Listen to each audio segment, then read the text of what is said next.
Well, hello there. And welcome to a somewhat ad hoc extempore little Friday stream. Maybe we should go ahead and advertise this thing.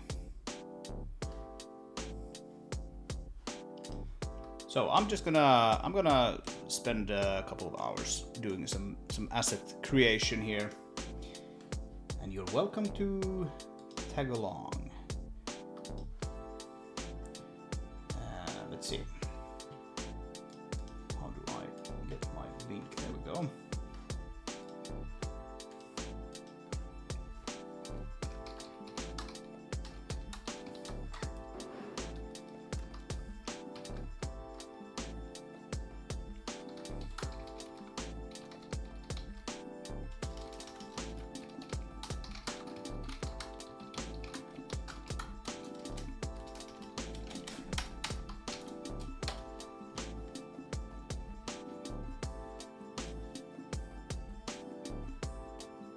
Posting in the usual places. There we go, going live.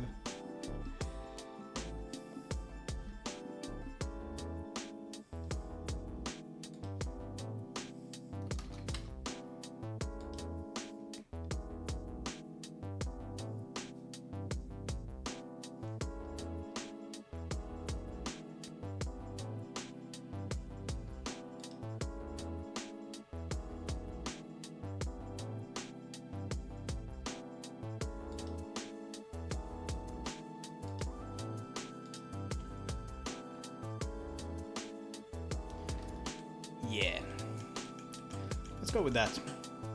So, on today's agenda is this elevator, which I started working on in yesterday's stream. It was a little bit of a crapshoot yesterday. I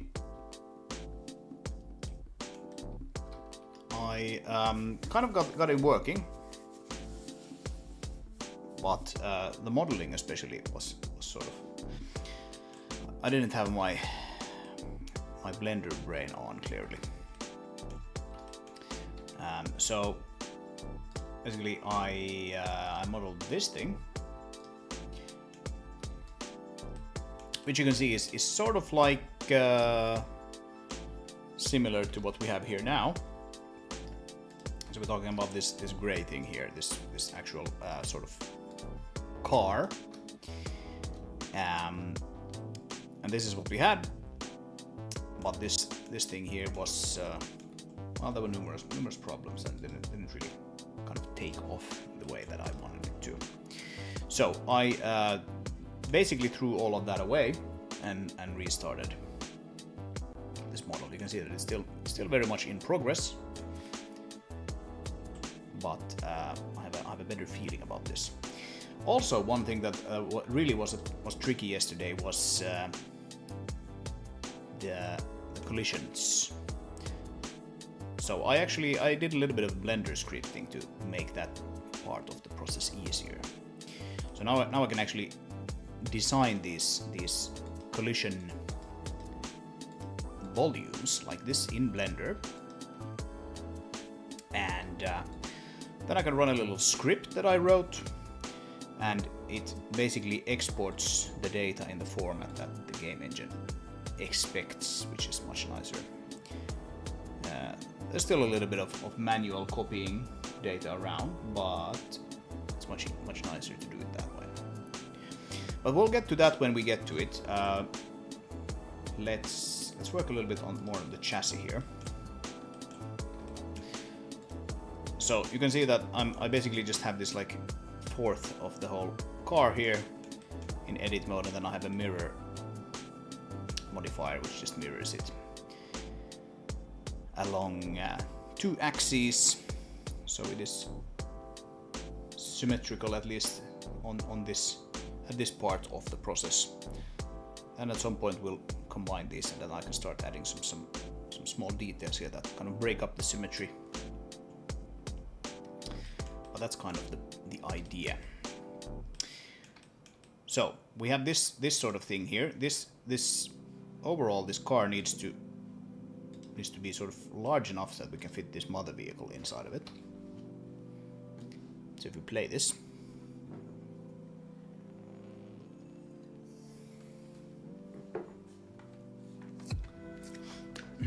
and let's just fly over to the base. It's faster to do with the mouse and keyboard. Woo. And I'll just spawn a mother vehicle here, and we can use that to demonstrate. So we have this kind of arch here, which is actually part of this block out elevator station thingy. The mother vehicle needs to fit through that. I mean, you can lift this crane and kind of get stuck on that, I guess. But that arch has been there actually for a very long time, basically, and I figured that actually a pretty good idea to have it there, because I sort of want these arches on the actual car itself. But I'm not actually sure I want to waste any sort of physics bodies on those. But I can actually put in a physics body just into that base, which is not going to move. That's much easier to do than to put try to model all of this complex geometry on like a moving body. So basically, like if you get stuck, then you get stuck on the entrance, sort of,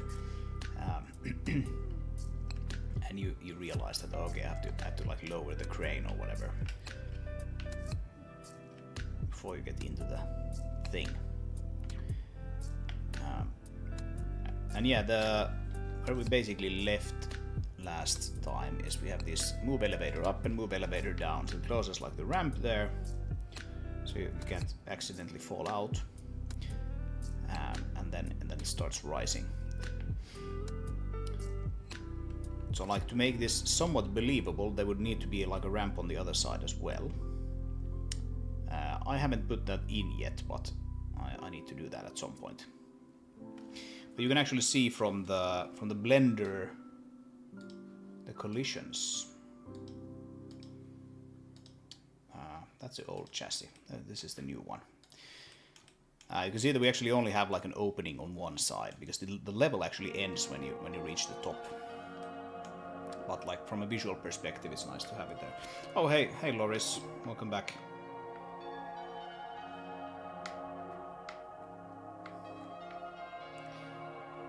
How is your Zin work going?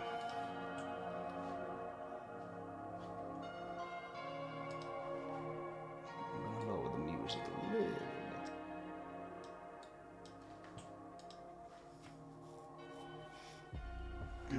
bit. Yeah, so for this particular elevator, there will actually only be a way to enter it from one side. I mean, we can open up this part if we want to, but this one will actually never open on the other side. So I just have like one large physics blocker there. Right. So let's go back to modeling. So basically, I have these kind of elevator motors here. There's going to be a cable that kind of comes down and goes right into these guys, which then is how this thing will actually lift itself. Running a ton of new documentation for it. Nice. Yeah, I actually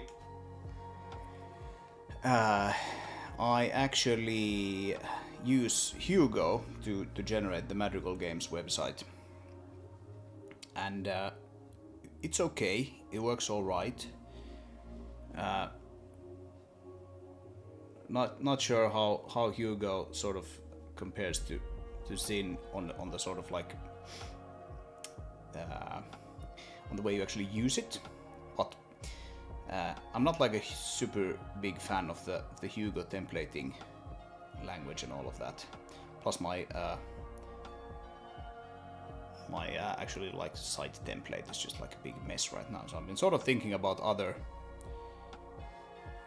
approaches to doing static site generation, and Zin is definitely on my list.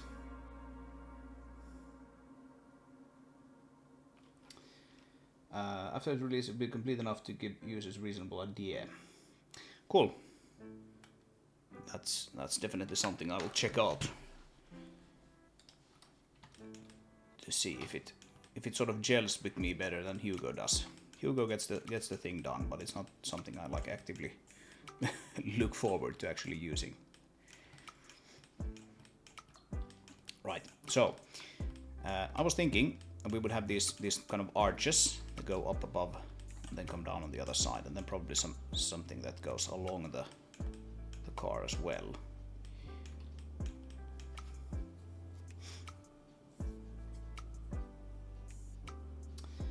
Templating system could be the different. That's music to my ears. I mean, I'm sure you could get used to the Hugo templating if you used it enough.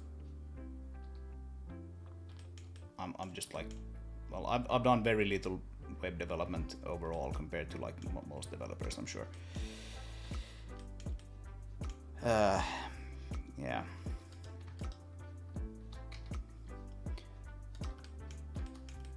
So I'm sure it can be alright if you're sort of used to that stuff. But it always seems very confusing to me, and I have to basically Google a bunch of things every time I want to make something, because it never sort of really gelled with me. Right. So in the sort of visual look that I'm going for, when I want to combine things like this, you typically want to make it a little thicker. Like we can go have a look here at the refinery. You have sort of these kind of fittings, right? One of these things. If you have a pipe here, you have sort of a fitting that you like plug it into, and I use that all over the place. Like here's a really large fitting, and here's much smaller right next to it, etc. And sometimes you can use those very nicely. I don't actually seem to use them here where these pipes are just like turning, such as here. But it can look kind of nice if you do that as well. So I'm thinking that I'll probably want to do that here, at least see how that would look. But first we need to somehow fit these guys together. Let's take away probably like this. This was just way too wide. There was some kind of nice intersection tool. Let's bring these guys over to the side a little bit.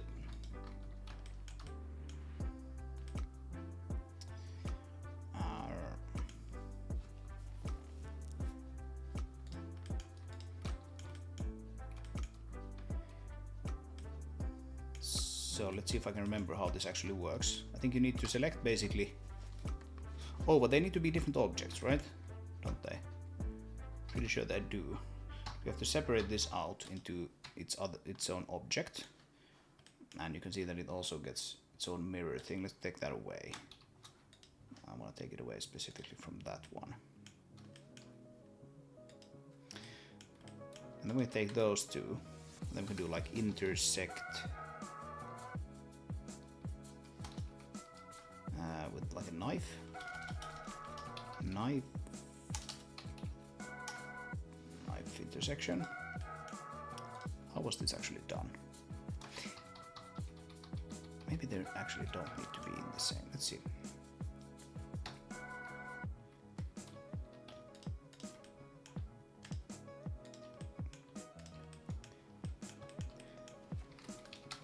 Yeah, knife intersect knife. There we go. No intersections found. Well, that's not good. Do you basically just need to select? What if you select just that one, right? And then do knife intersections. Yeah, there we go. All right. So now it did this. So now you can see that it's actually created some new points and some new faces.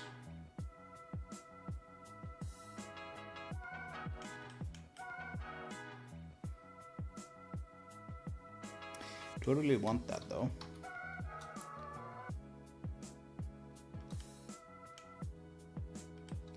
Do I want it the other way around? I might actually want it this way. Let's see. Do that instead. Oh, it doesn't actually like... Yeah, it does it on both sides, so that's okay. That's cool. Let's take that away. Basically what I'm trying to do here is make sort of a corner piece of this, and I don't know exactly what the shape of it that I want, so it's a little bit of trial and error. Let's move those down, but let's do like an even precision mode. I just probably have to move it down. Grab Z. Yeah, something like that.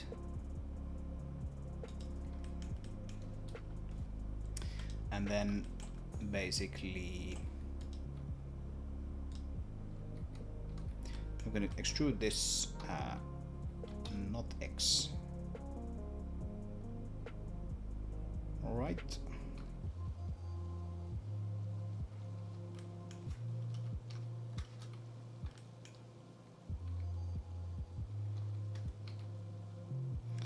Yeah, I can't actually. Right, now I know how I can do this. Yeah, that's fine. Let's do that. That's fine. Then we subdivide that, so we get like a point here along the edge. And now basically what we can do is subdivide this once more. We don't actually even need to do that. We can just move these guys all the way to here. Then we need to take the other point, and that's kind of tricky.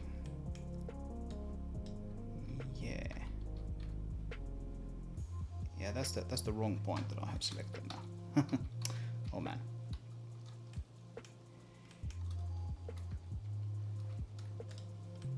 Blender woes, everyone.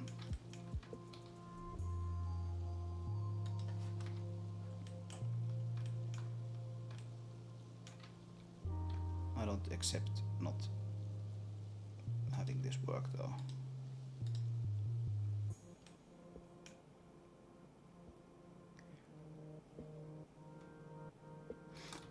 Yeah, now I know how I can do that. Now I know like the proper way to do this. The proper way to do this is actually to dissolve those vertices. Thank you very much. Then we create a new transform orientation here, the edge, and then we do like extrude along that. Yeah, there we go. Then we get to here. So this is what I tried to do all along. Get a corner piece, and this is now sort of done the right way, correct way. And that one we can just get rid of completely. What is this?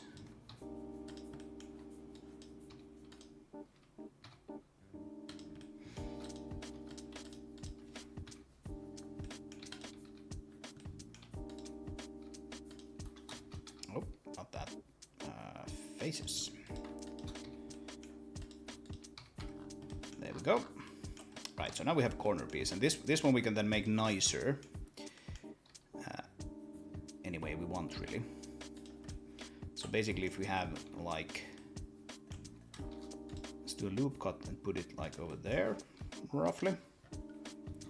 We can do another loop cut. Actually, we probably just want to use a knife here. Angle, cut it there. And then we can take all of these. Oh, I didn't cut through. My bad. So what is it, like K, A, and C is what we want. So now it should go all the way around, and it does. Good. I'll just actually remove all of this for now. We'll make like one of these the way we want it, and then just copy paste it to the other side.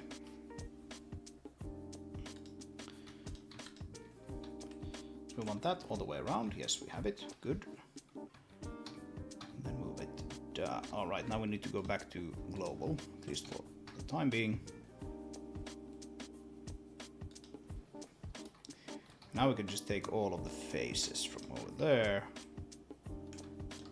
One more face there, one more face there. And then probably extrude along normals. Yep.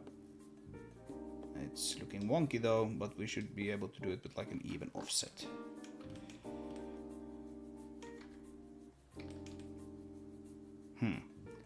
It's clearly not even. Even Steven. What's going on? Extrude manifold, extrude along normal. Oh, extrude along normals. Yeah, but that is what we actually want. Yeah. Yeah, you can see it going like really wonky.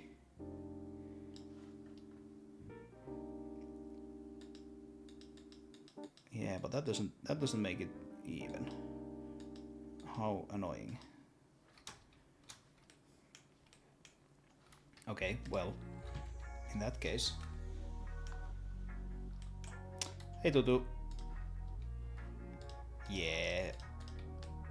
Looks that way, doesn't it? I got a little annoyed at yesterday's stream because yesterday's stream was so... it started well, but it ended kind of poorly. How many are the global again?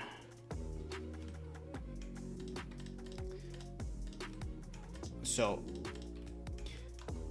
I spent quite some time today making this workflow nicer with all those collision things and everything that was kind of nasty to do yesterday. And I figured, yeah, let's just work on this a bit more. All right, so let's extrude along Y, maybe like minus 0.15. We don't want to make it like super thick. Extrude Y 0.15. I'm doing it by hand now because I just want this to not be wonky.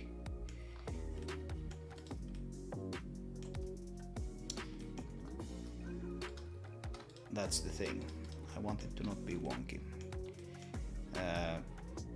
Right, and yeah, that's only one vertex. So if we now do like extrude 0.15,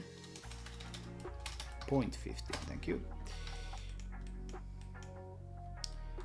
So now we can take like this and extrude 0.15 minus 0.15.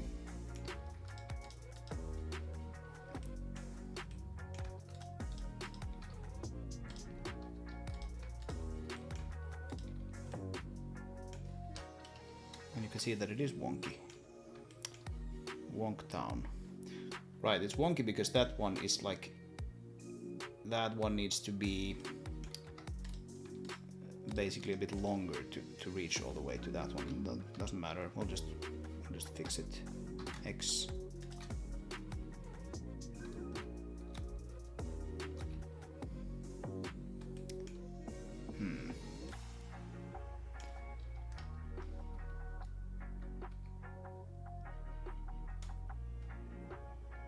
So the angle, of course, changes a little bit.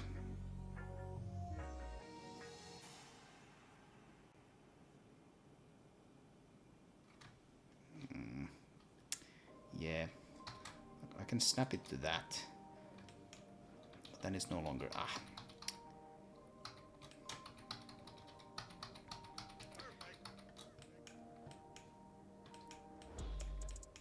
Right, so basically we can do this. Let's do this instead.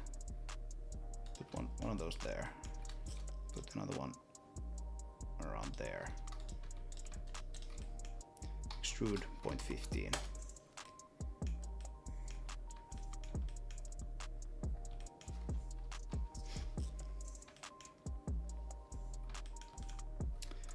Right, and then we can move this up.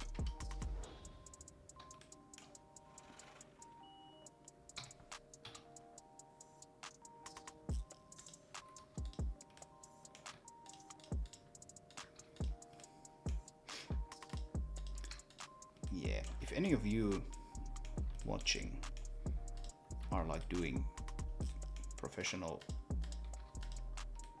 3D modeling, then I'm sure you're all just sighing now and going like, oh, this guy doesn't know what he's doing.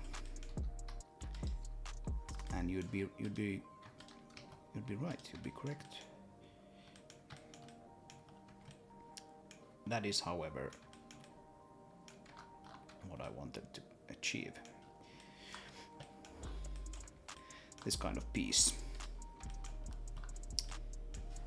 I wonder if that angle is actually 45. Is it 45? Exactly. I think it might be. In which case we can just reuse this piece because we need a 90-degree corner there. Or well, we need another 45. So combined, that would be a 90-degree corner. Let's just bring these together. Oh, come on. Merge at last. There we go. Merge at last.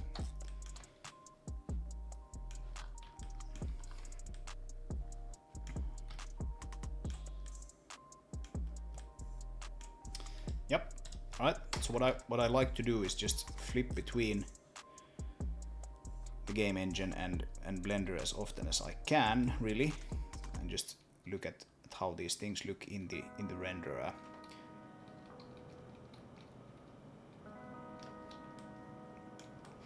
Like some things that might look nice in Blender can just look kind of crappy in game, especially if there's a lot of like really thin geometry. Tends to look really bad in this renderer. I don't have any kind of TAA or anything like that that would help out with those cases, so I'll try to avoid it. I don't remember if that thing is like in a very specific place, and I want to save it, so let's not get rid of it yet. So basically, now that we have this, what we can at least attempt to do here now is select everything up to that point, and we want that one as well.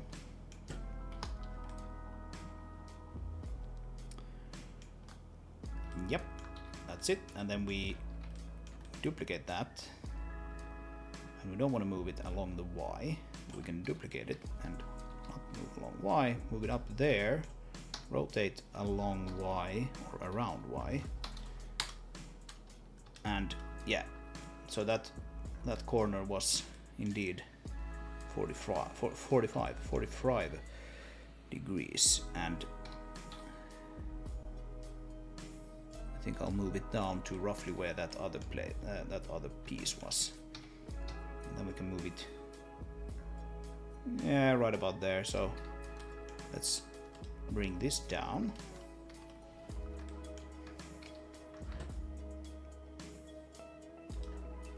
Like so. Get rid of the end piece, actually, end face.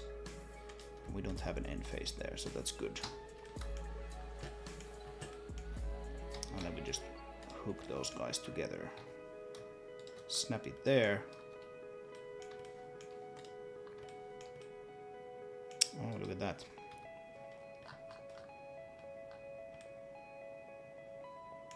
Look at that.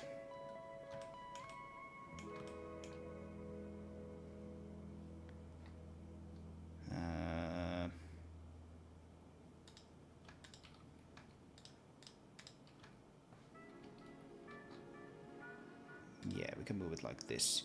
So then we can most likely, if I lock that, I can just snap it there. There we go. Oh, no, by distance, of course. Like so, and then we can just get rid of that altogether. Boom.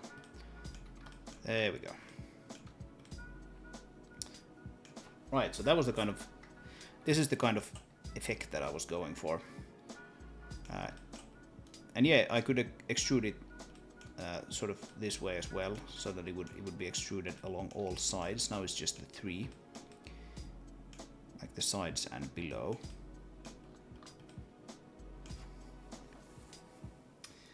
Thank God it's the weekend. Hello Matt, welcome back. Thank God indeed.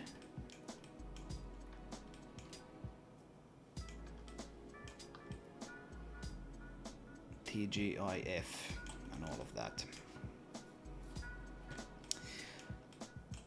Right, so what would now be the nicest place to actually sort of hook these two together? Or actually all 4, because what I want to do here is do something like this. Take everything up until that point. And again, that one face is being left out for some reason. I'm not sure why.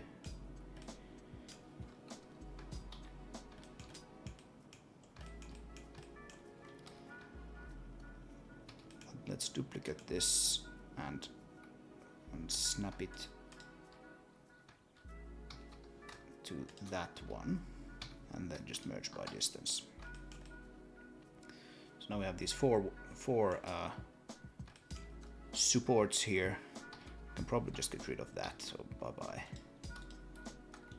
Can get rid of those faces, and I need to quite simply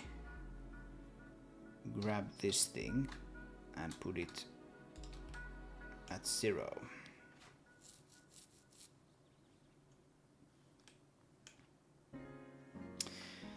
This is the elevator, yeah, or the lift, yes.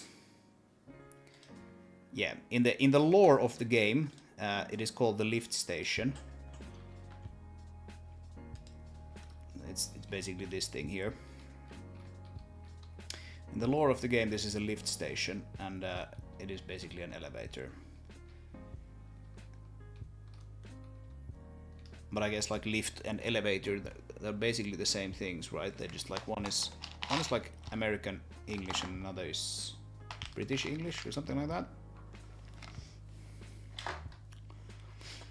But yeah, it's this guy. So we basically have it working already. I did a little bit more work on this elevator component. It's now also used to drive this monorail over here. Or it's basically like we took the monorail component and made it a bit more flexible.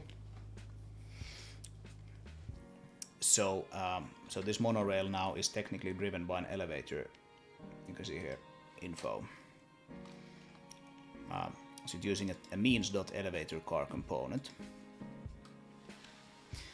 And we quite simply have like an apply animation orientation flag here, which means that this guy can basically just like move along the spline.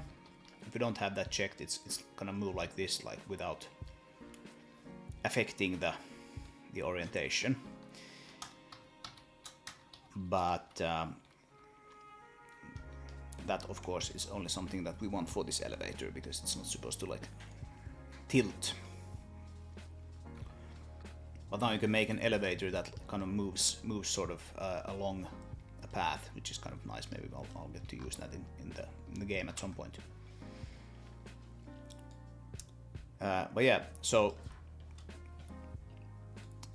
since yesterday's stream, I basically just added this elevator car component properties struct.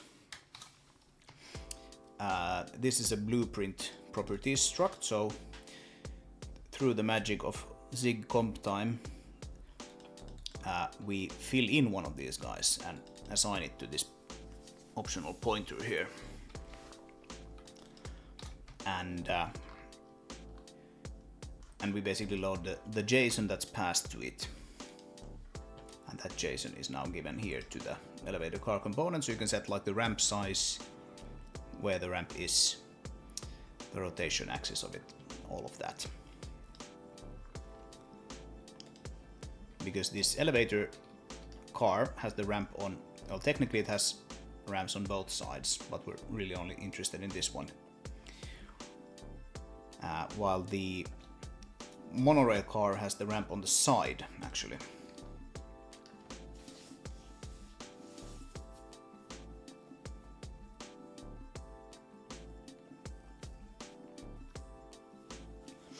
Yes, means of the elevator component. Indeed. Means actually comes from like this game was supposed to be called Means of Transport, which I still think is a pretty fun name. But because like Project Slide was supposed to be called Traction Point, right? The previous game, or previous, I don't know, incarnation or version of this project.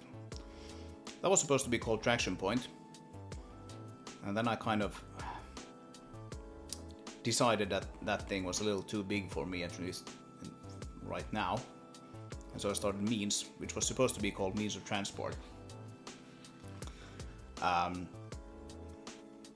But of course, I already had trademarked Traction Point, and I had a logo for it and all of that, and I figured, Traction Point is actually it's maybe even a better game like name for this game, which is like all about the physics puzzles and all of that. So, but yeah, this project is still called Means on the code side. So that's why that's means.elevator car component.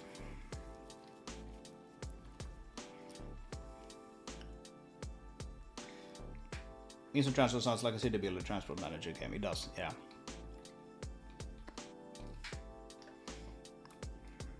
It does. I decided this was better.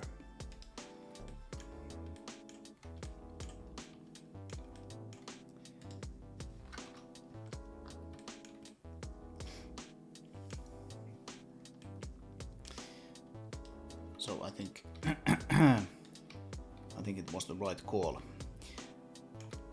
Like I'm looking at these things now and I'm thinking, maybe they should actually be extruded as well.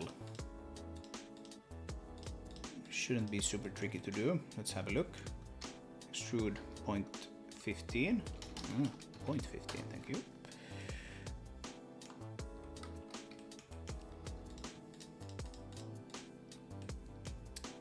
Extrude 0.15. And then again we need them to meet. Unless we do something crazy like this where we actually kind of round off this corner. How does that look?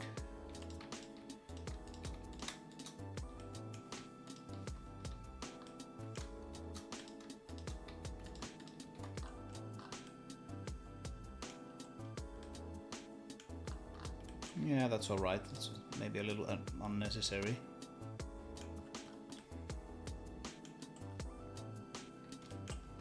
Yeah, I don't think we want that. We'll want the edge highlights and all of that anyway, so.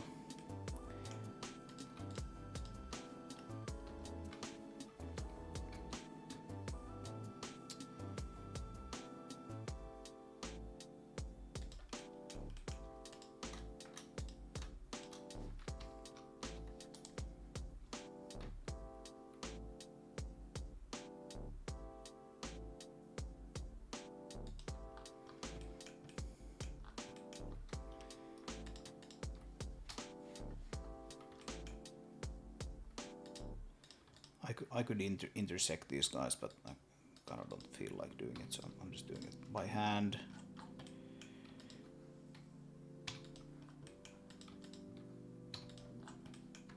That's quite fine. Let's have a look. Does that look better? I don't know, maybe it does.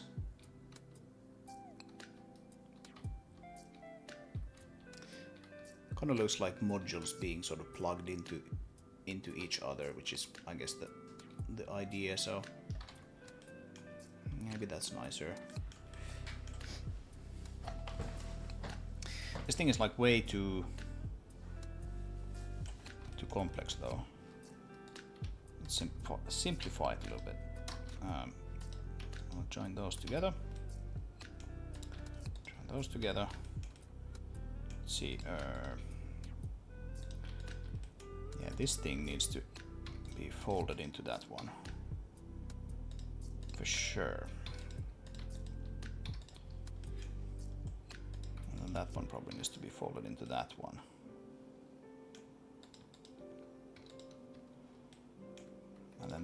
these guys can just be completely dissolved. Alright. Something like that. That one as well. And that one as well. And that one too. There we go. Much nicer.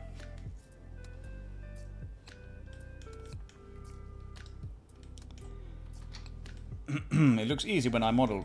Well, thank you. I assure you it's not.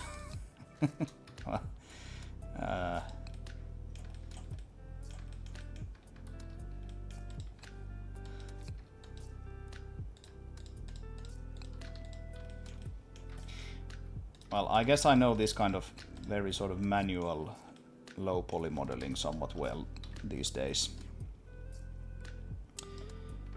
in Blender. If someone asks me to do something more complicated, then I probably am completely hopeless with it.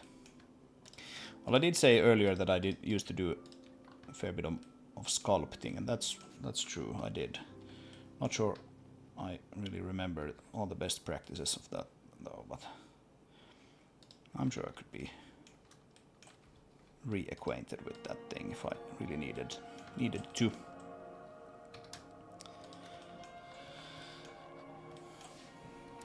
But yeah, you do anything enough and it starts to look easy, I guess. Oh, then I do something very stupid immediately. Right. So, now we should be able to use those exact modules for the lower ones.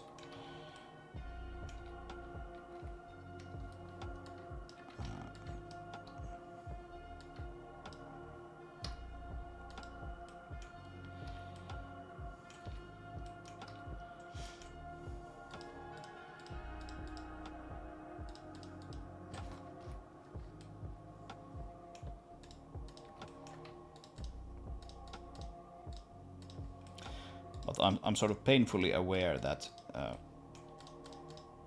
I'm kind of modeling like some kind of self-taught amateur.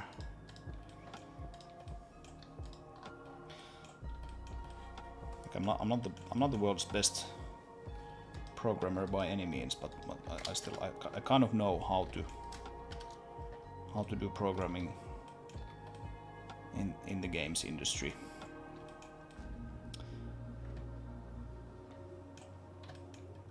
But all the Blender stuff is completely sort of a mystery to me on many levels still. Right, so now we should be able to rotate 45 like so. And maybe this thing will just fit into place. Snap. Merge by distance. Remove 12 vertices. There we go. So now it's connected.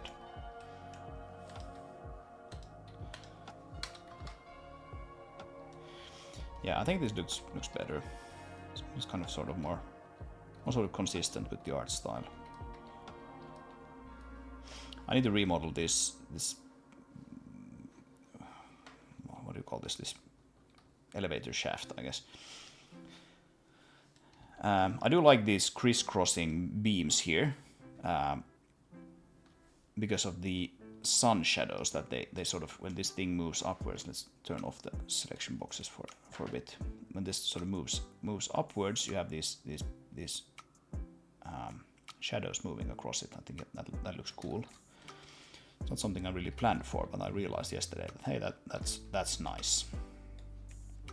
So I will want that, but these round pillars are they're kind of ugly, and they're just like ridiculously large. If you look at one of these guys here, it's just like huge. There could be like a whole house like a lighthouse in one of these guys. I think this elevator, like overall, the scale of this is kind of laughable.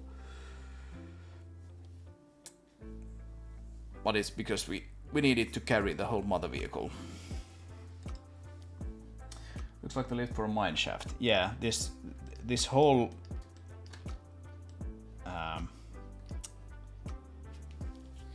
whole planet, this colony. At least initially the idea was that this is sort of a mining colony of sorts. So that's why there's quite a lot of of heavy machinery around, and you have these like really big like power cells powering things, and it's sort of like kind of brutal in many ways. Remains to be seen if that is the narrative stuff that survives to the end, but that was kind of the idea at least.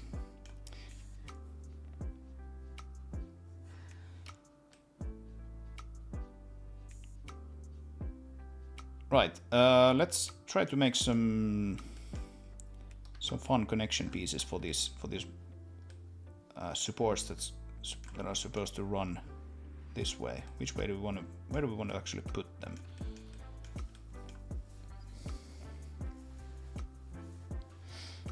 Not sure.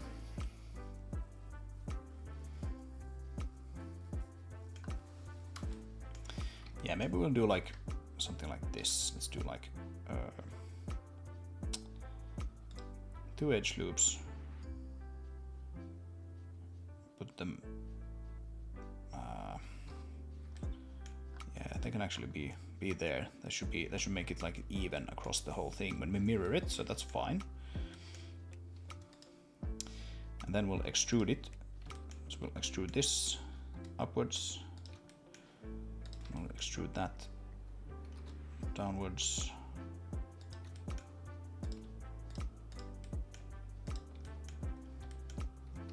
Extrude and extrude.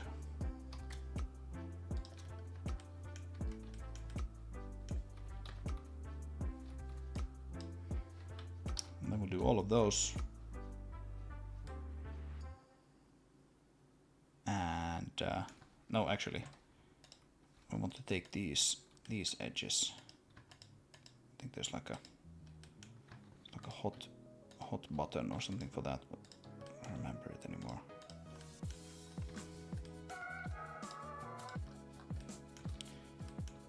Yeah, we want those as well.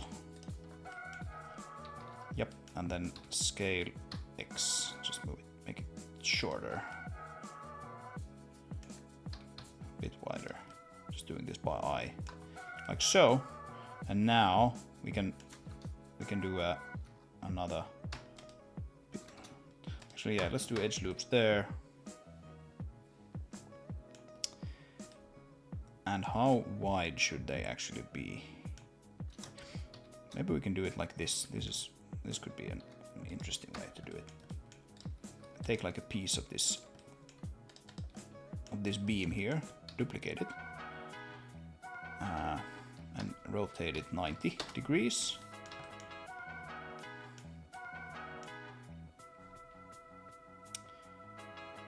Right.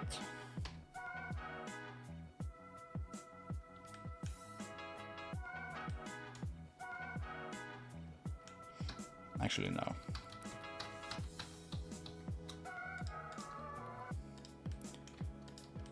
Let's duplicate that. Right. And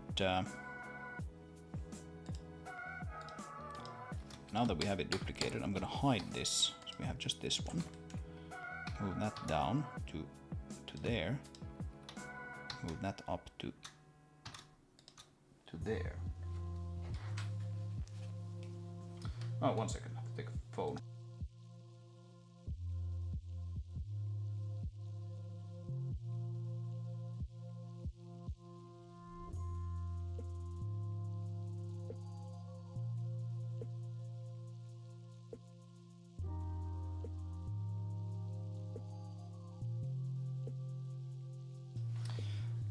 There we go. So now this should be the same size as that support, and it is. Good. And now we can take this guy and rotate it Z90 and unhide everything. So now we have basically a piece that sits in the correct place. Right.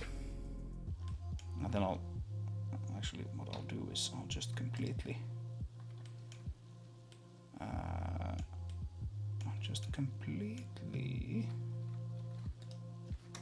remove that.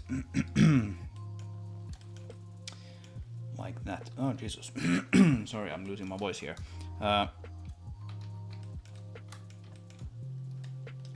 Take those. Actually, maybe that's a good size for that. Yeah. Let's go with that. And copy that thing. So duplicate, bring it over. And again, I'd have to be more specific with where I actually want it.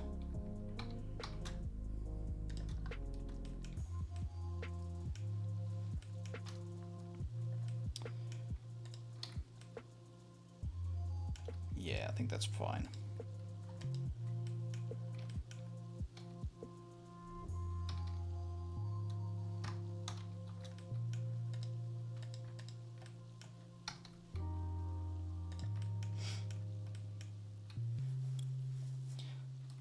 So I guess in theory we should like delete that face and then have this sort of intersect and connect it there. But I wonder if it's actually just like easier to do this. Actually, we want that edge and just put it flush up against that one, and then we can just pull this thing straight through the other support. So grab Y and just snap it there. Now we can see it. They connect nicely with each other. And that looks okay, but I think these guys should be a little shorter.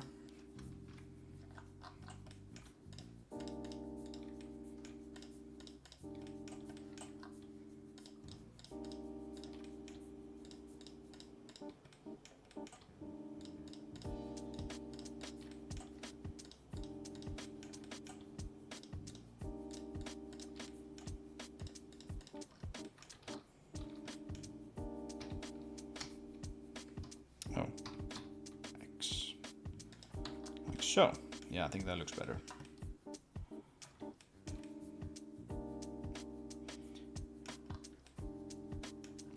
And then the cables, they're sort of they're rising up from this in between those two. Yeah, I guess that looks reasonable.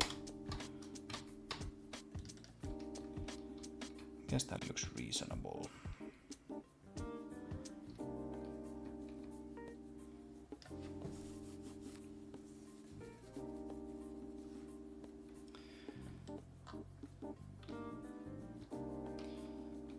What does this actually look like when it's moving then?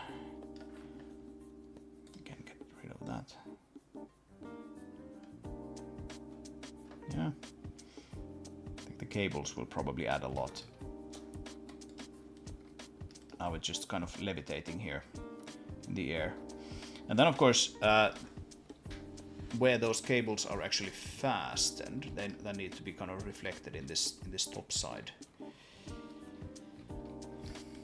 We can just for shits and giggles, we can see where it would actually hit. So if we put like a box there,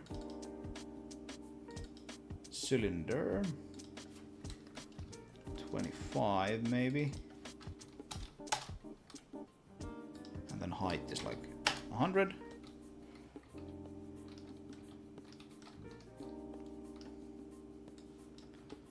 And we somehow need to make it so that this cable is kind of, it's cut off. This cable car, or this elevator car, is kind of, it's not a cable car, it's an elevator car, is kind of eating that thing as it rises. Right, so it just goes up. We can make it even larger, just to test, or longer, I guess. And that cable is maybe it's a little too thick now, but meh. So it's probably, yeah, it's going above and below the motor as well. 130.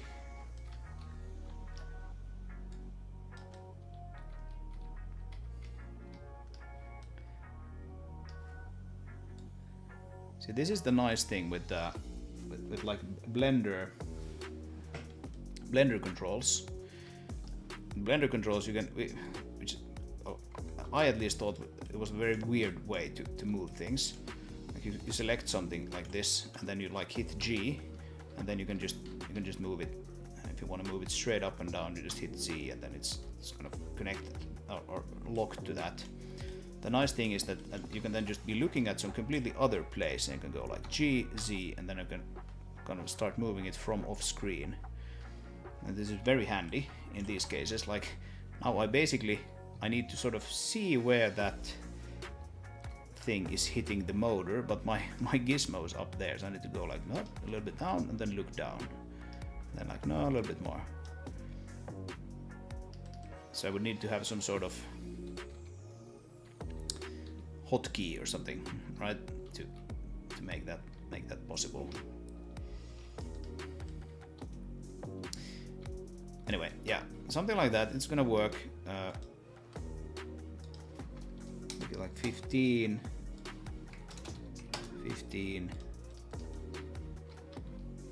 I might have to use the cable shader for that. Yeah, you can see that it's flickering like crazy when we're over here.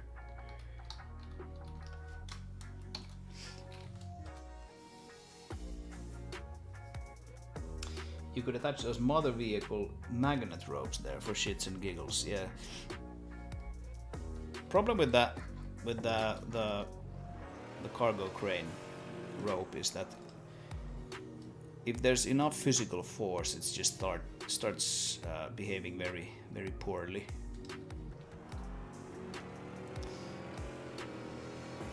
Right? It's like too many forces pulling it in different directions. So I probably actually have to put in some sort of fail-safe system, which kind of prevents you from connecting it to things that there's no point in even trying to lift.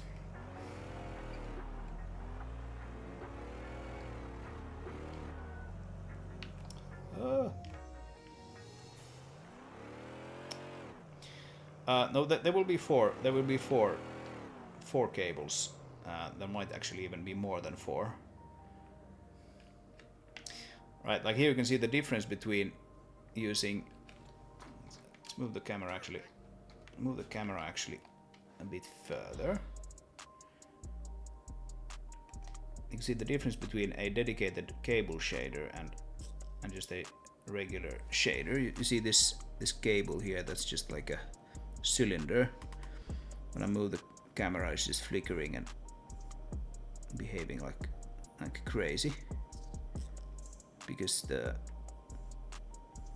geometry is so thin. Then we have these cables here, which are actually even thinner, and these are geometry as well. We can go very, very close to them, and you can see that they are actually made up of like 4 sides. But they use a trick that causes it to be like one pixel on the screen, no matter how far away or close. Oh well, no matter how far away you are, closer to it, then it actually becomes thicker, as we just saw. So I probably need to use that for the cables as well. And then the cables can actually be sort of thin, and instead you can have more of them. Oh, you meant, yeah, okay, 1 per winch, yeah. Yeah, it's probably going to be, like if you look at actual elevator cables, see if we can find some nice images here of an elevator cable. I guess they're typically, yeah, something like this. They typically look something like this, where you have like a bunch of them together, right?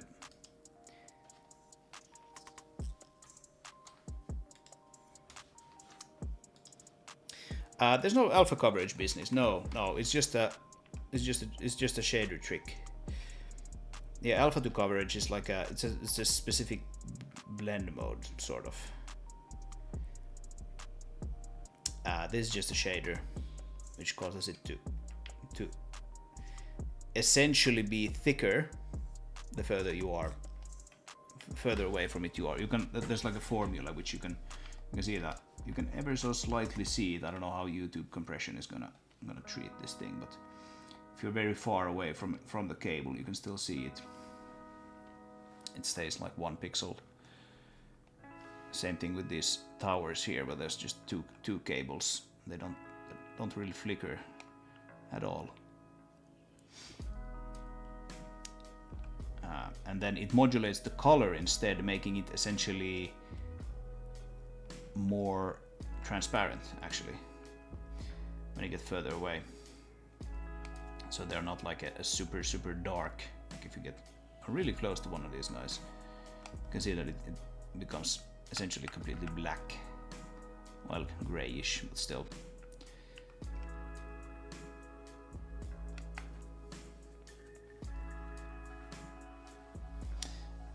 Yeah, it's a weird thing.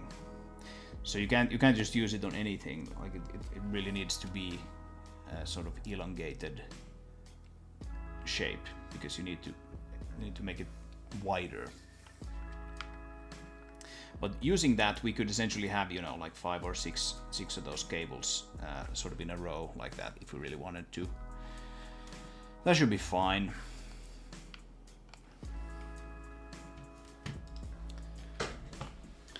And currently, as you can see, these things are actually not drawn in the editor. I do a little bit of pre-processing. They're kind of static currently, so that's something that I might have to actually change if I want that to be used for the elevator, because the width is obviously going to change. But yeah, these are just like drawn with like debug drawing. These cables in the editor. These are using the exact same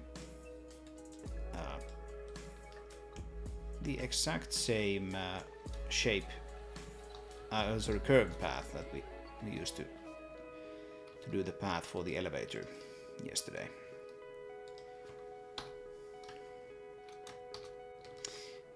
Anyway, that's pretty nice.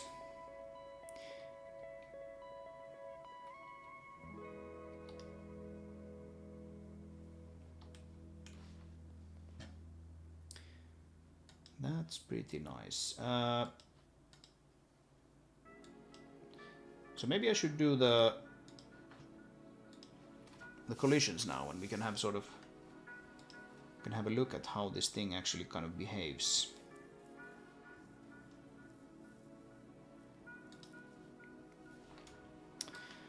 So I did a little bit of scripting. I don't know if you guys saw the stream yesterday. Well, I know Tutu was here at least for some of it.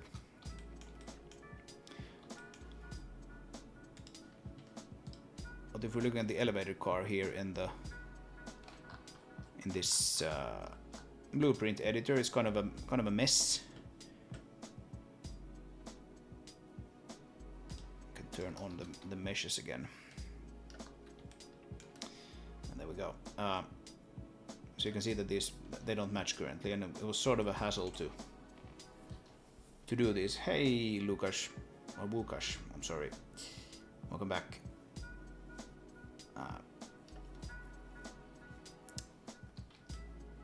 Well, yeah. Anyway, setting up the collision for this was kind of a crapshoot yesterday, and I was like, that's so boring. Like I need to put in these things, and I need to like figure out, okay, so size is, you know, something like this, and then you kind of watch it change there, and it was just very unergonomic. So I did a little bit of Blender scripting.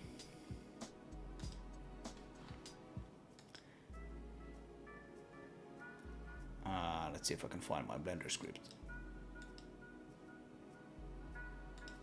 Here we go. So print box geometry. Oh yeah, here's a rant. Let's not look at that.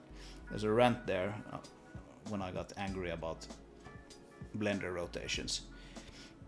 But basically what we do is we just check the selected objects and we print their size, position and rotation. And this is actually super handy now, because what I can do is lay out the collisions as boxes, and that's indeed something that I did. Like, I started by actually doing this.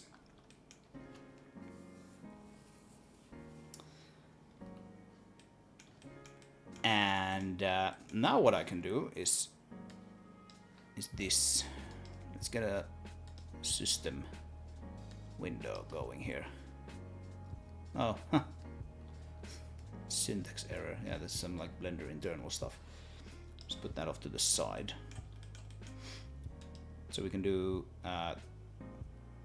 text editor. Yeah, this is not really packaged as a proper Blender add-on or anything. Just a very simple little script. Print box geometry, and we have the printing here. This will actually print it to the console that we just looked at. So I just have these collision boxes, select all of them, and I run this guy. And what this gives us is like all the names of the cubes, and then size, position, and rotation. This is actually converted now to basis coordinates, the basis coordinate system, which is essentially the same as like what Unity uses, for example, the DirectX standard. So now I have a list here. I can just copy these into my asset browser instead of doing all this horrible thing by hand and trial and error. So what we can do now is actually just sort of, I'm gonna remove all of these shapes, every single one. Oh, physics is not too happy about that though. Yeah, we need to have at least one.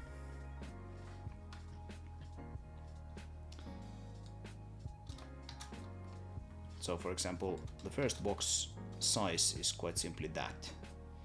Position and rotation is that they are 0. So now we can just reload this guy.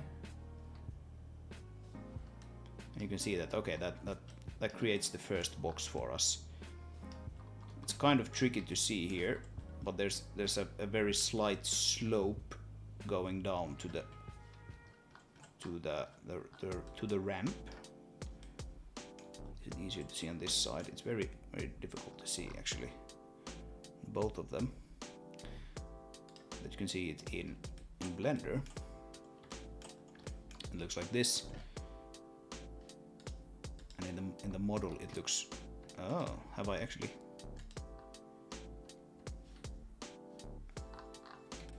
Have I done something stupid? Yeah. Kind of looks like I have. That's why you can't see it, because I haven't put it in. How about that? Let's see which one it is. It's not that one, it's that one, essentially. Yeah, so right. This guy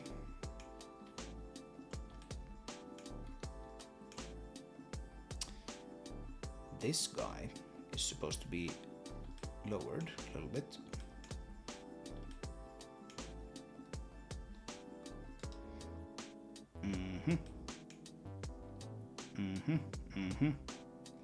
Okay. Let's subdivide it that way.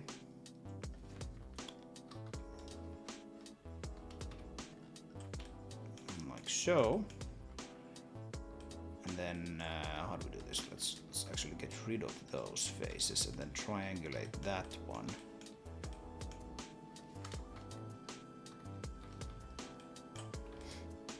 And here we can see the angle that we want. It doesn't need to match exactly, but it should match pretty well.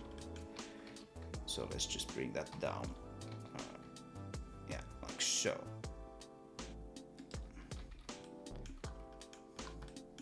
There we go, that's better.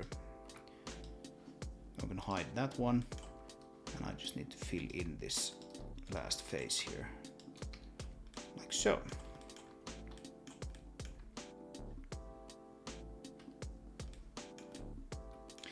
Yeah, you can see I have a little bit of a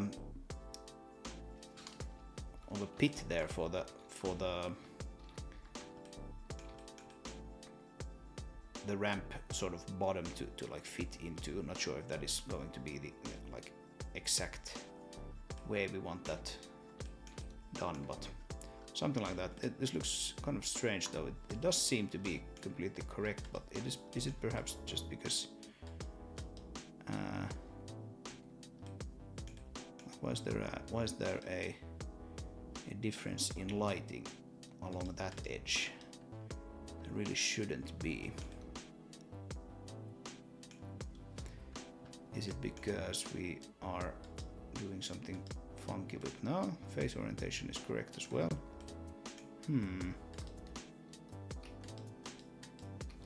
Oh, that, alright, okay, that edge isn't actually, it doesn't belong to anything. There we go. Yeah. Right, now it looks correct. Oh, okay. Here's how it's supposed to look. Let's re-export that thing. Now we can see it clearly in the in the engine as well. Yes, okay. What I was trying to say with this whole rant is that this box needs to end here, because this next box is going to be a little slanted. That was my whole point with this thing. So that's why the first box ends there. And we can put in the next one. Again, I'm just copy pasting these things from off screen here. Stuff that was output by my script. It still does stupid things like this, like it does like -0. I need to fix that. I thought I did, but evidently not. Right, so we probably got the box on the other side, right? Yeah, clearly. So it's over here. Like so.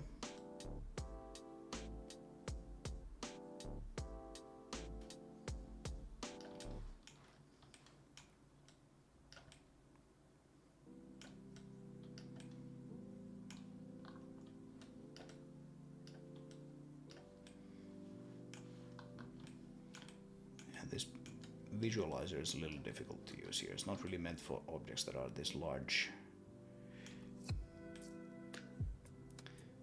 These things don't really line up though.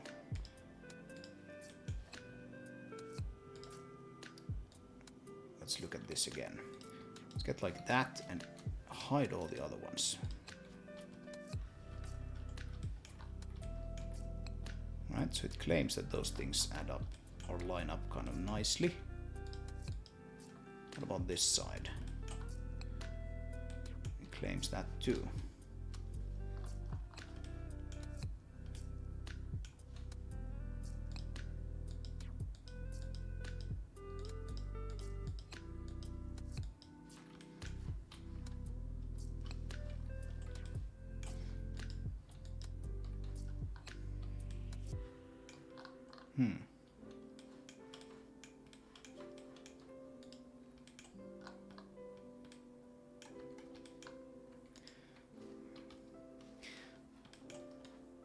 So what might be actually happening here is that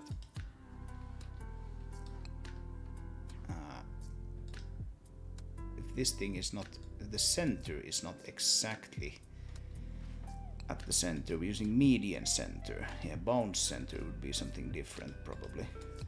Using median center.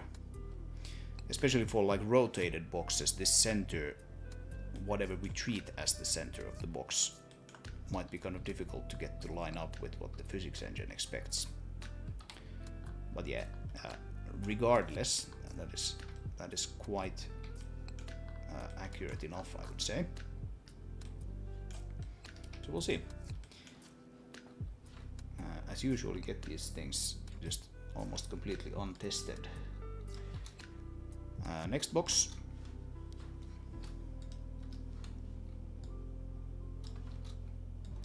Position and rotation. And what we can do here is actually we can get rid of the chassis for now. So where's that box then?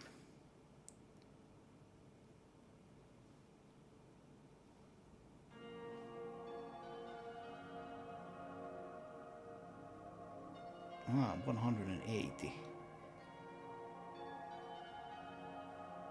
Yeah, that's a little strange. Why does it need to rotate it 180 degrees? This comes out of the script. It should be basically the same if I do that, but then we just need to like rotate it minus there instead. That's interesting. So instead of rotating like 4 degrees around X to get it slanting one way, and then -4 on the other side, it instead decided to rotate it 180 degrees around like global Y essentially, and then do the +4 again. Okay. That's not the most efficient way to do that, but I guess it works. I'm just gonna do it the other way though. I have a size, position, and rotation should be basically null for all the rest of the objects.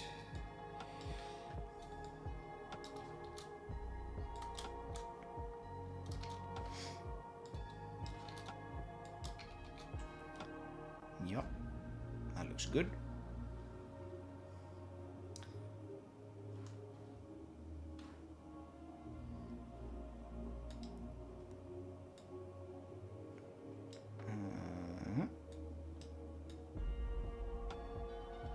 Yeah, one more.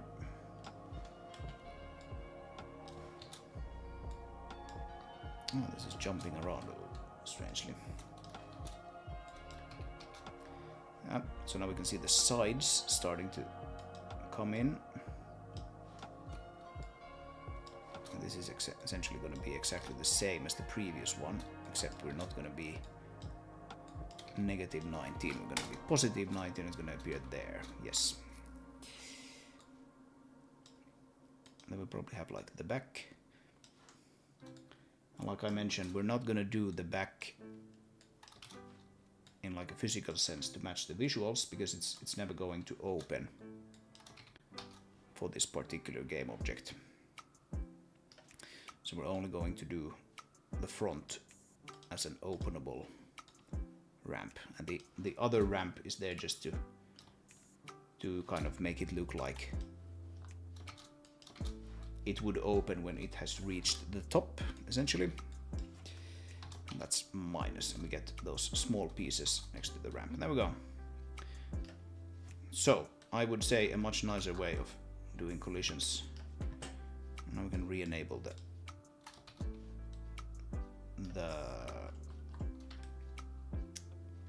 chassis, and we can see that it matches it quite perfectly. This chassis will get sort of rounded corners and things like that. Maybe we can even do that now. It's kind of a big part of the visual look here. So let's get rid of the collisions.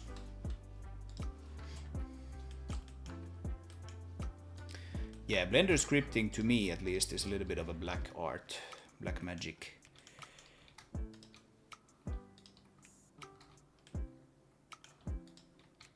I'm really not very good with that.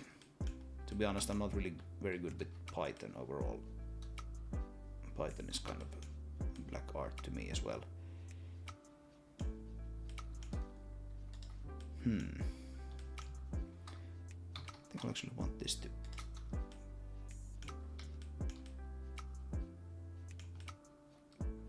look like that instead.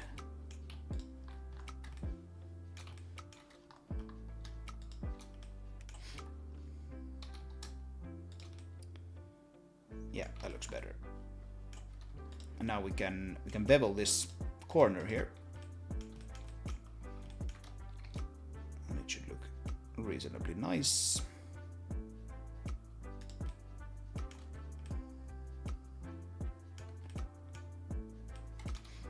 Actually, let's do it separately, the inside separately from the outside. Inside something like that, and then the outside probably a little bit more.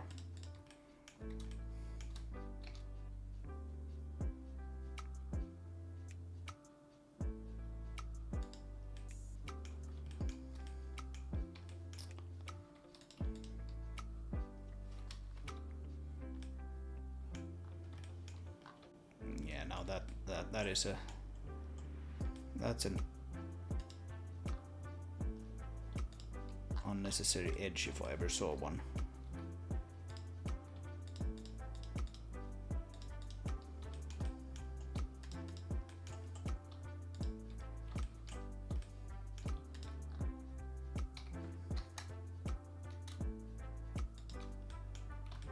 There we go. Let's merge. Merge at last. Merge at last. That one we could just move there, like so. Should be able to get rid of a few. Yeah, 13 vertices.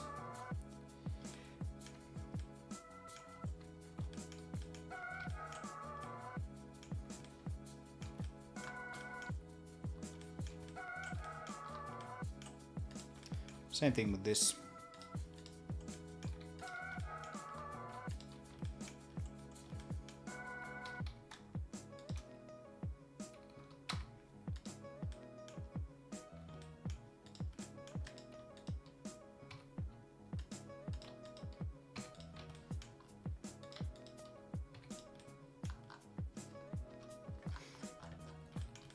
And then we have this kind of annoying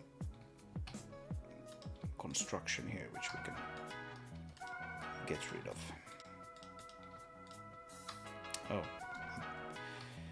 not that. We want to dissolve it, like so.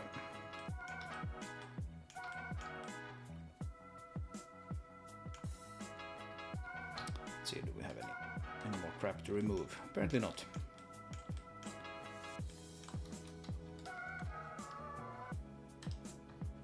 So, much better.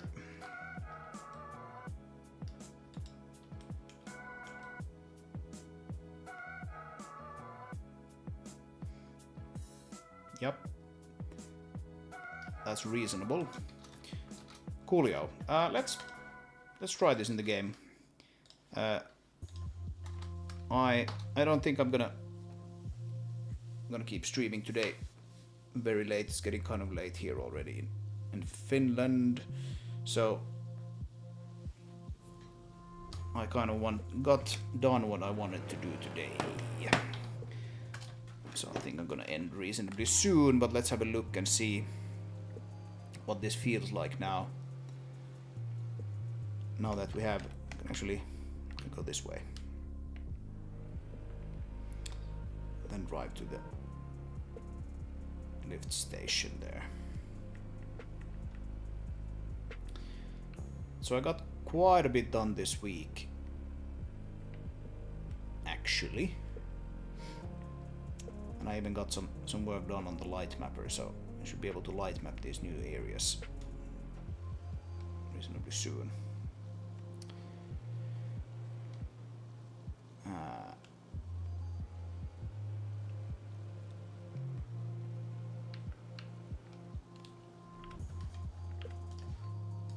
Let's open the main gate.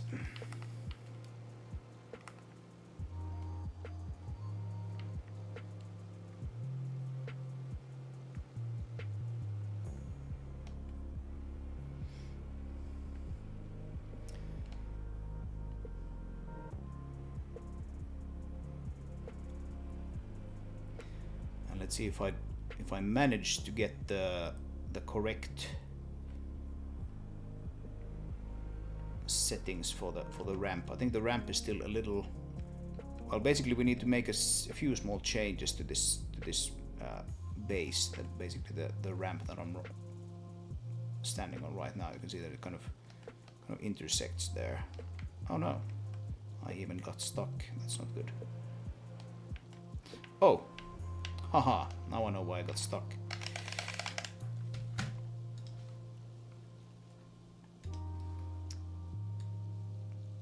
The first, what is it? Is it 5? Let's have a look here. The first 5, I think, collisions, they need to have the drivable flag set. So that's 1, 2, 3, 4, and 5. Yes. So boxes 0 through 4, they need to not be default but drivable dynamic object.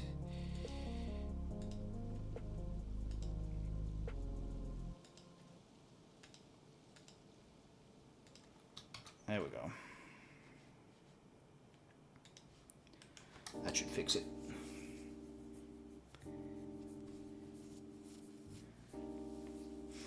Yeah, almost like yesterday. Except yesterday we got sort of hanging on the ramp, which was like incorrectly placed in the middle of the elevator. But yeah, that is what happens if you try to drive on something that's not marked as drivable. It kind of wants you to fall off it, but of course you're not going to fall off anything if you have a surface that is just completely flat. Like where would you fall? Right. Let's look at the ramp when I actually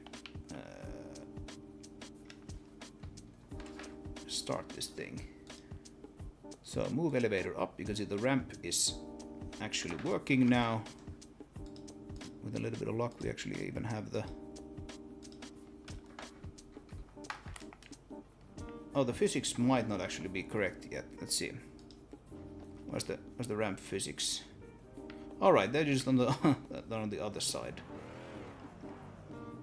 Oh no, that's not the ramp. That's just the side that we put there. So there's supposed to be a visual ramp there.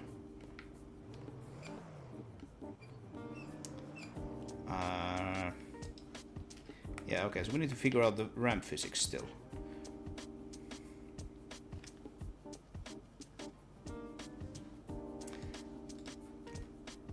Yeah, the perfect music.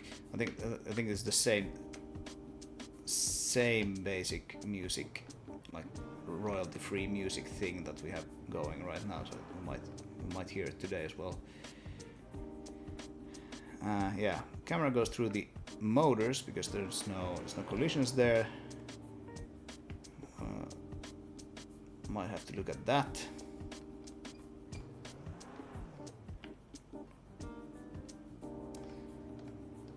And here we are at the top. And I think I want to make sort of like the end of this motor thingy here, like rotate with the speed of the elevator. That's gonna look nice. Let's see. Ah, okay. So the ramp is actually there. Yes, it's just way too small. Right? It's way too small. So you can see this is probably the ramp. Let's do move elevator down. You can see, yeah, it is moving and everything. It's just way too small. Okay. Hey Marcus. Welcome. Although I'm planning to wrap this stream up reasonably soon, but welcome nonetheless. I'm glad to have you here for a little bit.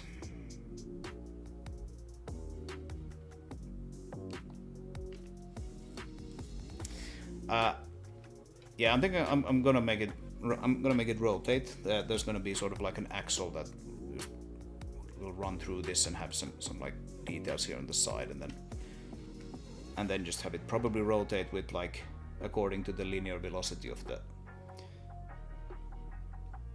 the car.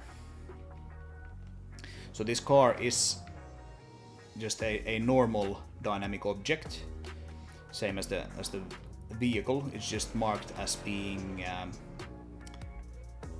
kinematic. So the code is moving it around. There are no forces acting on it. So it can't be pushed around by forces, but it pushes other things around using forces. So that is, for example, how this vehicle can stand on top of it. That sort of thing.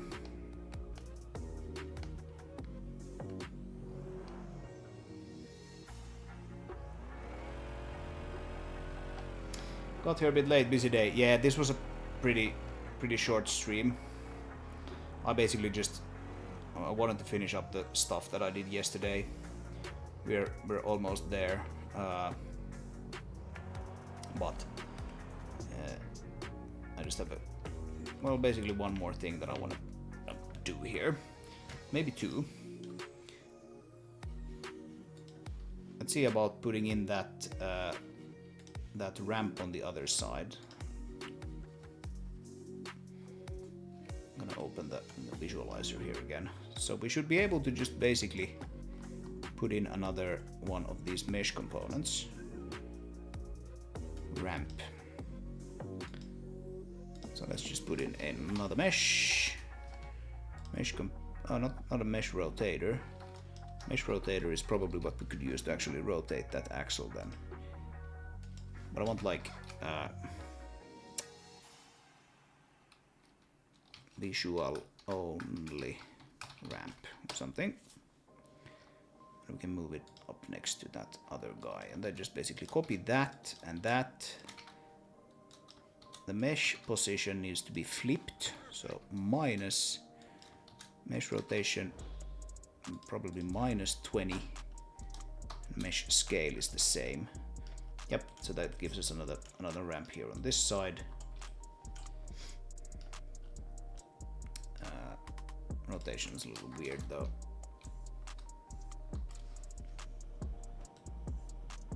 Number 10 is probably fine. Actually, it's a little too close. I want it a bit further out.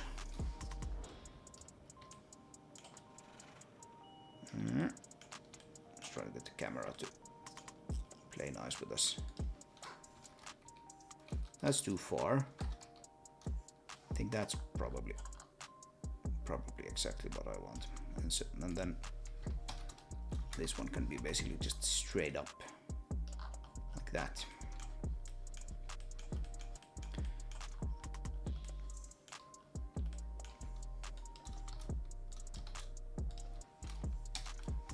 Like that, and then 0 as well.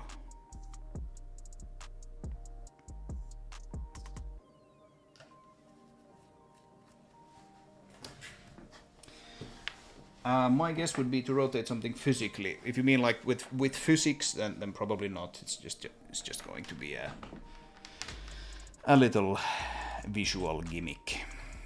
In fact, that is why I placed these engines kind of low. I had them up here near this 45-degree angle previously,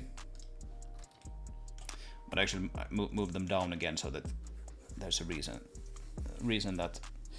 Well, the reason is that the player might then angle the camera to actually see them, right?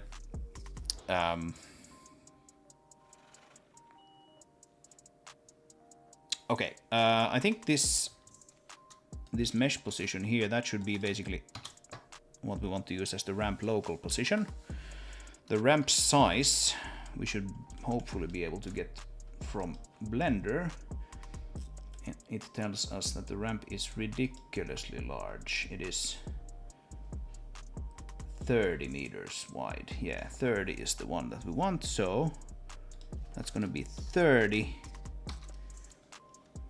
Ramp shape offset is still probably 1. So that's like, the ramp doesn't rotate around its center, right? It rotates around this lower corner. So we need to basically move the ramp mesh upwards. That's why it's like 1 on the y-axis.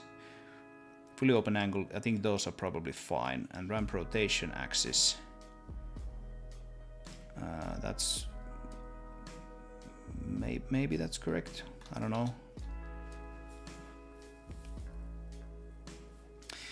Yeah, some geometry. Yes, exactly. So basically, okay, let's just quickly show you what I mean. Basically, I would do something like this. Take those two guys and put in like a cylinder. Rotate that around Y, like so, and we probably make it a bit longer. Probably make it a bit thinner. Something like this, right? And then you. I would probably make some changes to this sort of housing here, something like this, and then you make this. Let's see, extrude that along the a Y maybe. Then we take this guy and you know, move it out. Then we would need to somehow, you know, make some interesting pattern here on the front. So maybe we'll have something like this, and then something like that, and then, you know, we cut this out faces. Have some big sort of turning kind of end to this. I mean, this is not really realistic from like a winch perspective, but it doesn't matter. I think it looks fun.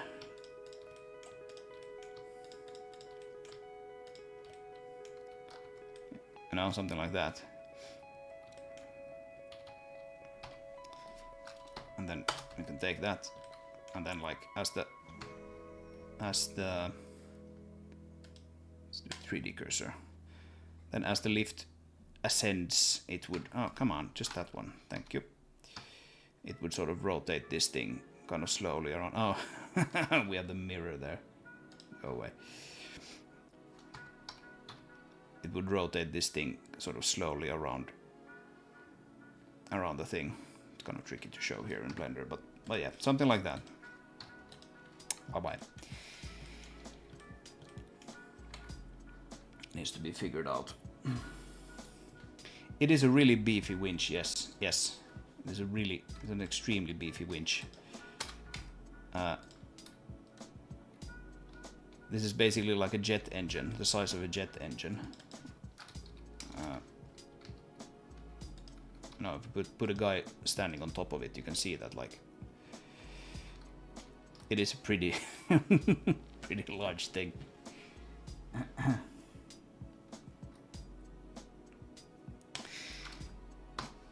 Yeah.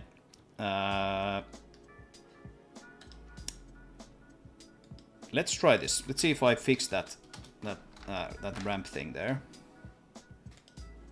Hopefully I saved that. Now I did at least.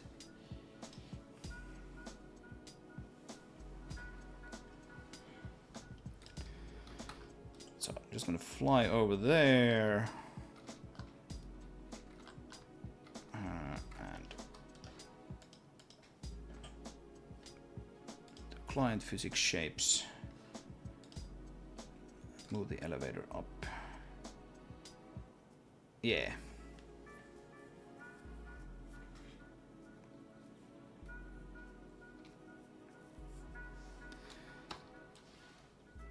So that thing is actually doesn't exactly cover the entirety of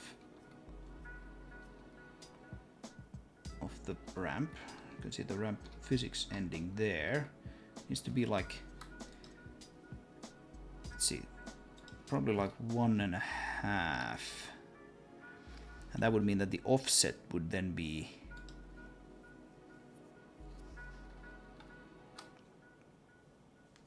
$125.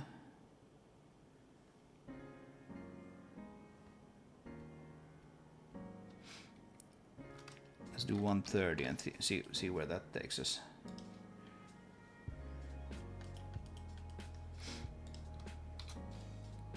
Yeah.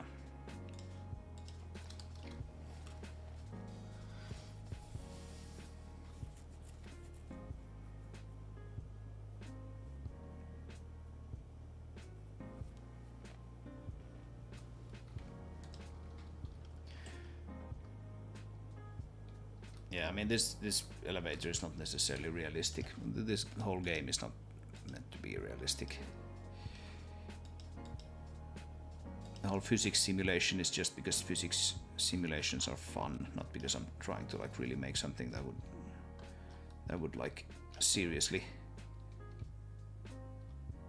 model like reality in any sense. I think it's perhaps even a bit higher. Like how high is this? We have a measure here in the editor. So we can go like from there to there. 1.66. Okay.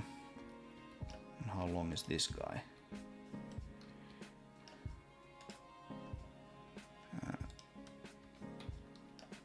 tall, I should say. It's 188, so it's actually even a bit taller.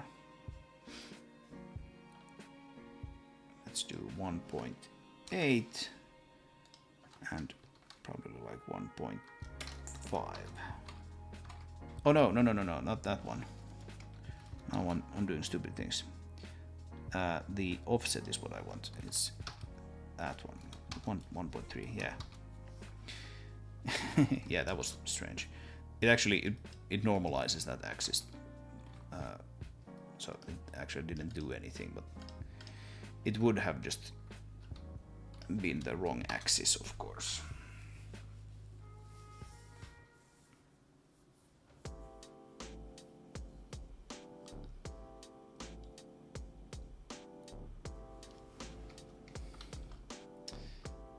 Alright, now let's have one more look.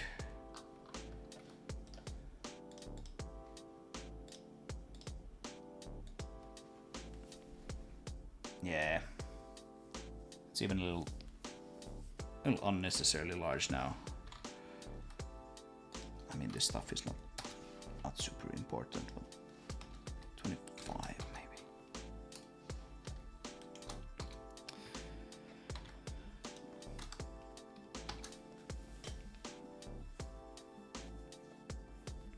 But it's nice to get these things reasonably accurate. I still think it's kind of fun that this ramp is actually physical in the first place, right? Like if we do this, if we put like a dynamic crate here, for example, like this, I'm gonna get this again. I'm gonna start the elevator. It's just sort of lifting that thing into it, which I think is fun. It's that whole like physics simulation for the sake of making the game more fun.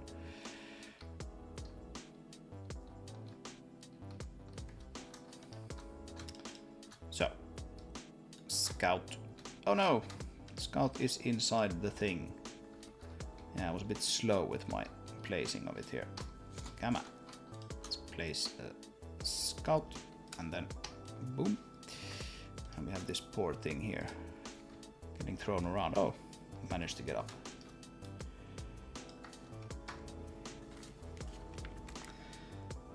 Alright. Yeah, I think this view is kind of nice. It's going to be even nicer when we have the whole thing decorated and all the sounds and all the dialogue between the characters and everything. It's going to be fun.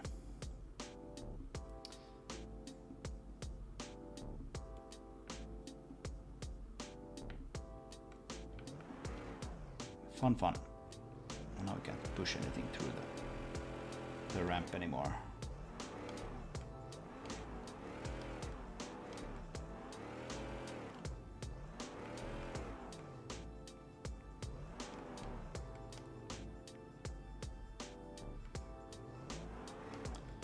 Now we should be able to do it momentarily when that thing opens. There we go.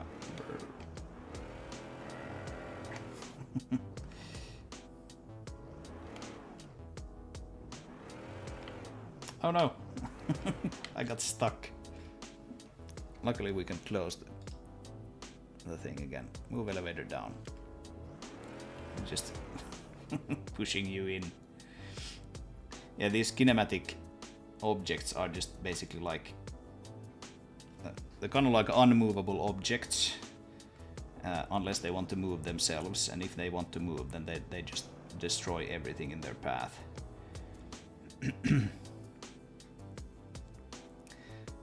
So you know, if you park the mother vehicle underneath this thing and then make the elevator go down, that mother vehicle is probably going to go flying into the atmosphere.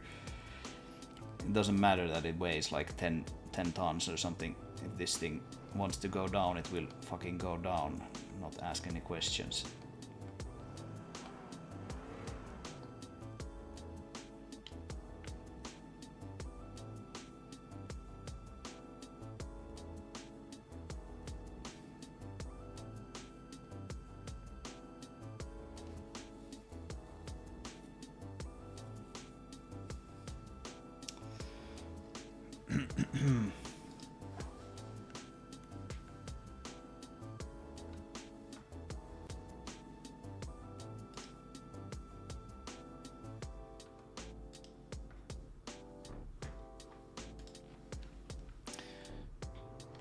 Don't give you ideas. I will give you ideas. I expect you to mess with the physics.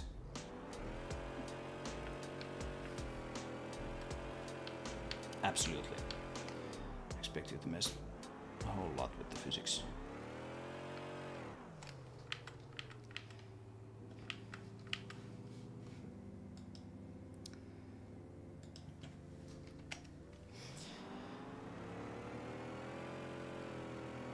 Yeah. Yeah, I like how this thing came together as well. It's a very beautiful place. And I think I need to do a little bit more tree placement in other areas. This place is now starting to look kind of nice and peaceful. And then you go past it and then there's nothing here. So sad.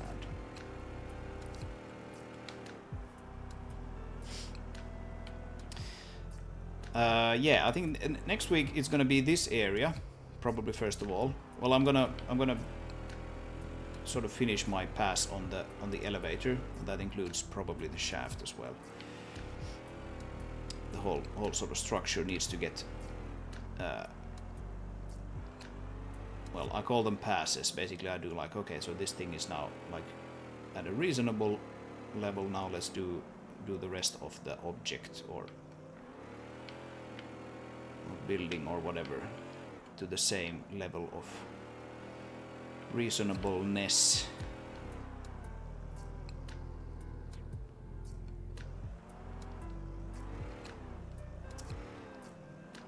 Crash the cars together while riding the lift. You mean just drive them into each other? Is that what you mean? I don't think it should have any problems handling that sort of thing, but we can have a look. Move elevator up. Like we should even be able to do like have a bunch of yeah, you need to be so freaking fast with this. Let's pause the game and we can add some boxes and things here. The problem is that they just basically fall through the thing immediately because there's just no time to select anything here. I can have a power cell or two. That's fine. Let's put in a gripper, and while the thing is running, let's try to actually grip one of those power cells. So yeah, this thing there should be no problem just messing around with these guys while the thing is running. Although you can.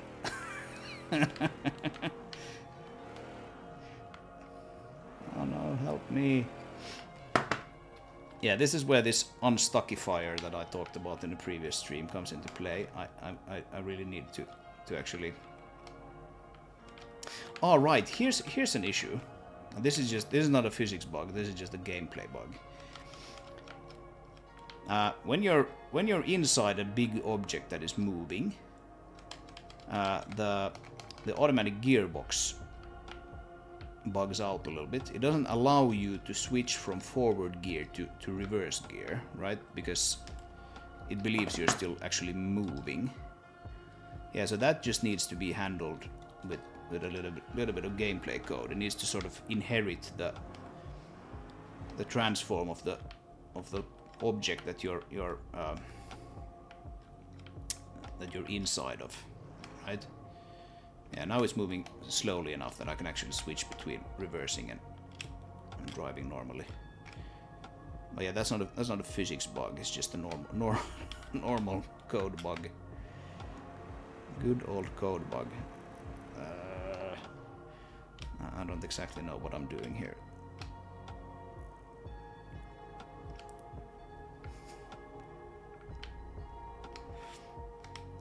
I'm trying to ram into this guy.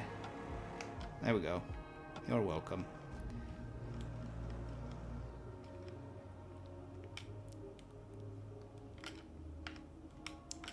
I lost traction, yes. Yes, indeed. Alright, so now, while we are moving down, let's see if I can actually grab that thing. So let's move elevator down.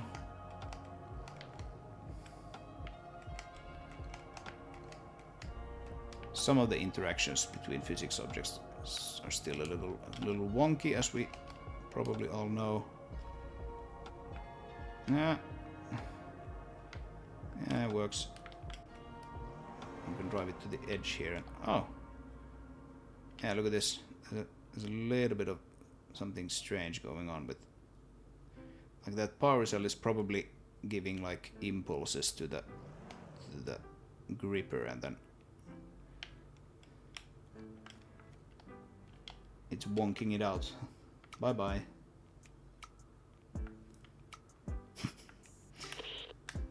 Oh, not the radio menu.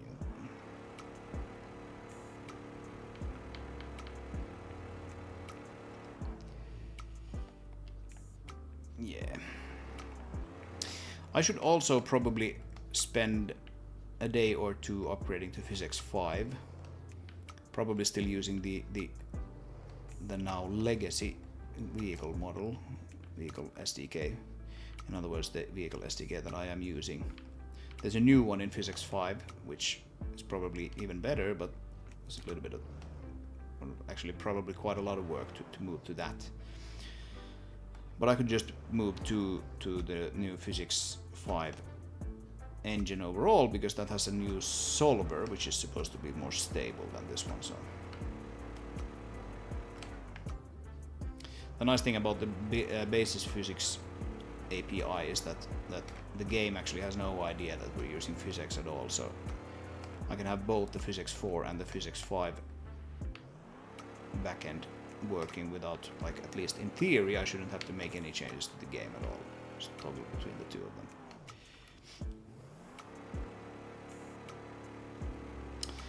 Yeah, the green boxes are, their material is completely broken. They look super weird. As you can see, they become sort of gray. Yeah, there's no physics blocker for the camera here on this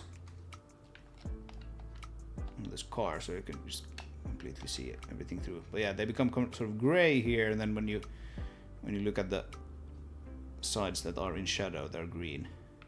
Yeah, the material is just completely borked.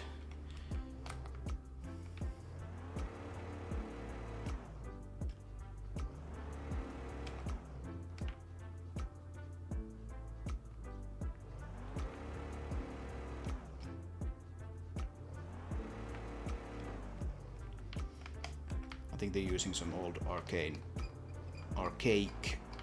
old text-based material. I don't think it's a node material at all. So never mind those guys.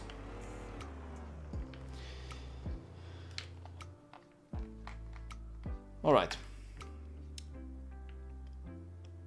I think this is a pretty good cutoff point. Still quite a bit of work left to do on this car. Then move on to the rest of the elevator, do a pass on that, make sure everything works with the mission, so that it's finally scripted to do the correct things at the end. And then move on to probably this area, or this area. This area should be pretty quick to do, because I even have some grass here. It's just like not properly painted yet, but still a little bit of something to do here. Starting to get to a place where all of these like natural areas are more or less done. And then we just have a bunch of cliffs to texture.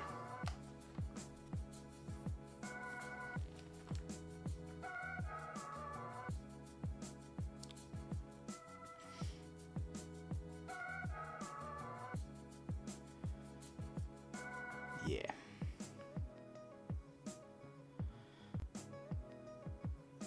Good stuff.